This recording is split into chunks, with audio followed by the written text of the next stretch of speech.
Bonjour à tous, vidéo rapide pour consommer ses votés, pour présenter la manière dont les médias travaillent et la manière dont les médias créent des fausses nouvelles et créent des mensonges. Donc sur mon fil d'actualité Facebook, je vois un article de l'Express, vidéo, la Chine décide de reconfiner 108 millions de personnes après de nouveaux cas de Covid-19. Donc moi qui tiens un site d'information, premier réflexe, je vais voir la courbe qu'on peut trouver sur Google par exemple, avec les contaminations. Et l'article est du 18 mai, je regarde vers le 18 mai et on est à 16 cas, 17 mai 7 cas, 18 mai 6 cas, et j'ai beau regarder la courbe, à aucun endroit, 2 cas, 1 cas, 4 cas, 26 avril, 3 cas, à aucun endroit, je n'ai de montée de la courbe ou je n'ai un nouveau cluster comme on dit. Dans l'article, ils vont dire qu'il y a 34 nouveaux cas. Donc déjà, je n'ai trouvé nulle part 34 nouveaux cas. J'ai cherché sur plusieurs sites de statistiques épidémiologiques. J'ai trouvé nulle part 34 nouveaux cas. Donc déjà, je trouve ça bizarre. Donc ensuite, je vais regarder la source de l'article.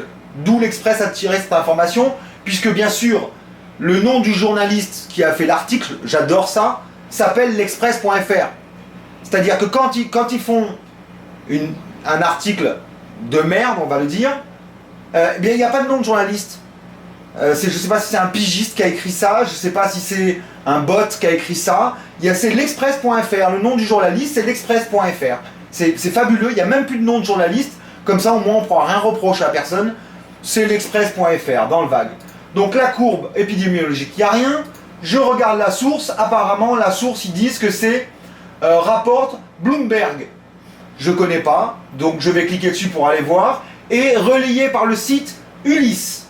Ok, je vais sur Bloomberg, plus de 100 millions de personnes dans les quartiers nord de la Chine, une nouvelle vague, vous comprenez, une nouvelle vague.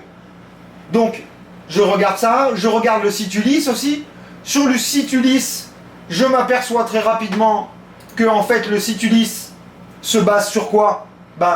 Je pensais que c'était une deuxième source, le site Ulysse, mais non. Le site Ulysse se base aussi sur Bloomberg. Donc il cite le site Ulysse comme si c'était une deuxième source qui donne du poids à l'information. Mais non, le site Ulysse se base sur le même article de Bloomberg. Donc il n'y a pas deux sources d'information, il y en a une duquel ils disent 108 millions de personnes. Je regarde donc 108 millions de personnes, ok. Je regarde dans l'article de Bloomberg où ils ont trouvé ça. Le gouvernement a déclaré, ah, il y a un petit lien, je vais aller voir. Je tombe sur un site chinois, donc j'ai traduit grâce à la traduction automatique, et je vois qu'il y a marqué la ville du Shulan.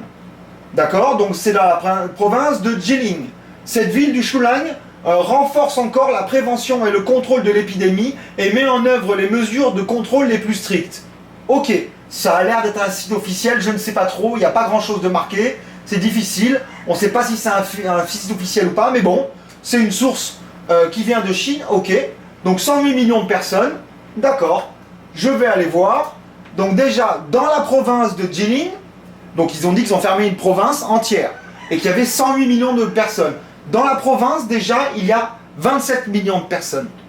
Donc dans la province de Jiling, il n'y a pas 100 000 personnes, il y a 27 millions de personnes. Déjà, on divise plus que par deux. Déjà, l'information est totalement fausse. Et puis en fait, dans l'article, ils disent bien, dans la source, ils disent bien que c'est la ville de Shulan. Donc je vais voir la ville de Shulan. Et devinez combien il y a de personnes dans la ville de Shulan? 670 000 personnes. Donc on est passé de 100 millions de personnes confinées à une ville de 670 000 personnes qui ont mis des mesures de restriction. Ils ne parlent même pas de confinement dans la source officielle. Ils ont juste mis des renforcements de contrôle, des renforcements de tests et des renforcements de plein de choses. Voilà. Mais, donc, on est passé... en plus, là-dessus, la source, elle n'est pas fiable. Ça, c'est la source de l'article de Bloomberg, qui est une source, il n'y a même pas deux sources. On ne sait même pas ce que c'est. Publication de Shulan. Apparemment, c'est de la ville. Ok. D'accord. Voilà. Et de tout ça, je me dis, tiens, on va voir si je trouve, moi, je vais taper sur Google, et je vais voir si je trouve d'autres sources. Peut-être qu'il y a sans doute d'autres articles qui en parlent. Et qu'est-ce que je trouve dans Google, quand vous tapez la phrase de Bloomberg, qu'est-ce que je trouve? Eh bien, je trouve des centaines de titres, des dizaines de titres, les mêmes. Over 100 millions in China, Northwest face renewed lockdown. La même phrase, la même phrase, la même phrase, la même phrase, sur tous les médias, la même phrase. Et quand j'ouvre ces médias, qu'est-ce que je vois? Source, Bloomberg. Source, Bloomberg. Source, MSN News. Source, Bloomberg. Et on continue comme ça. Et tous les médias ont répété la même information sans la vérifier. J'ai mis 5 minutes à trouver que la ville de Shulan n'avait que 670 000 personnes. J'ai mis 5 minutes à trouver de chez moi. Il n'y a pas un journaliste qui a cliqué pour aller vérifier. Ils ont fait du copier-coller. La phrase est la même. Et partout, ils parlent dans tous les articles de deuxième vague. Excusez-moi, la courbe, elle est là. Elle est où la deuxième vague? Elle est où la deuxième vague? Arrêtez de mentir.